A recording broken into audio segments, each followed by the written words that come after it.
World War II history is repeating itself. The Pentagon is begging GM and Ford to build missiles. Is US ammunition truly bottoming out?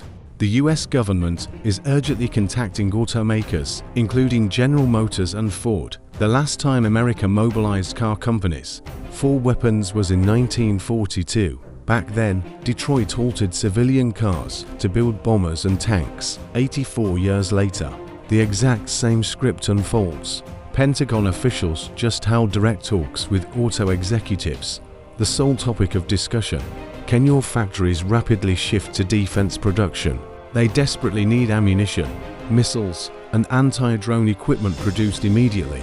A Pentagon official stated bluntly that they are leveraging all available commercial solutions to rapidly expand the defense industrial base. Translated plainly, traditional arms dealers have collapsed under the pressure, and automakers must step up. Why? Because US ammo is depleted.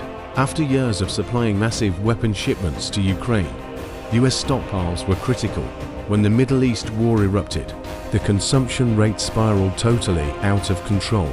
A US Army Fire Center director personally admitted that early in the war, they completely exhausted their entire inventory of PrSM precision strike missiles. In just 4 weeks, the US fired nearly 1,000 Tomahawks, yet their annual production is only 150. The Pentagon requested $3 billion to restock, aiming to expand procurement by 1,200%. Even worse, the Missile Defense Agency director confirmed that fully replenishing the weapons consumed against Iran will take years.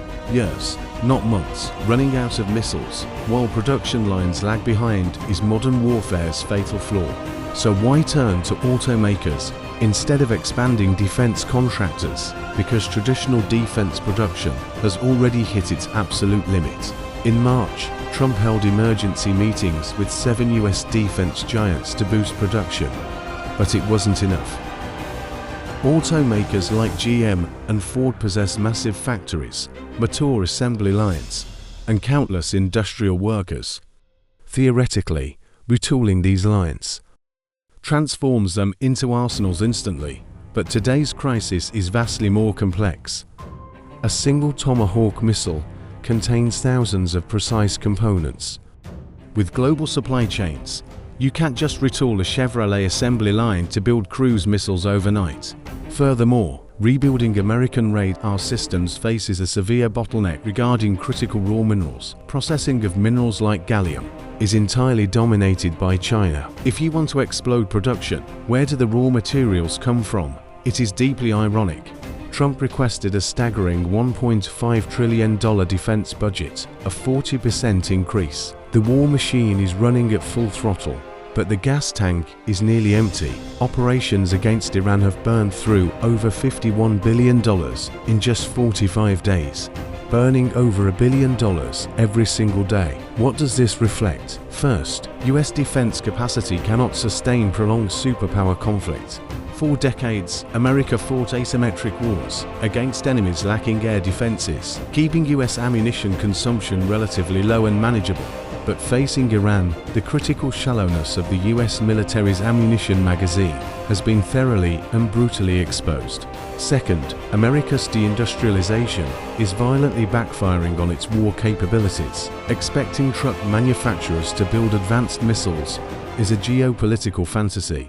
Third, America is simultaneously handling to high-intensity wars. This isn't just a production issue, it is catastrophic strategic overstretch.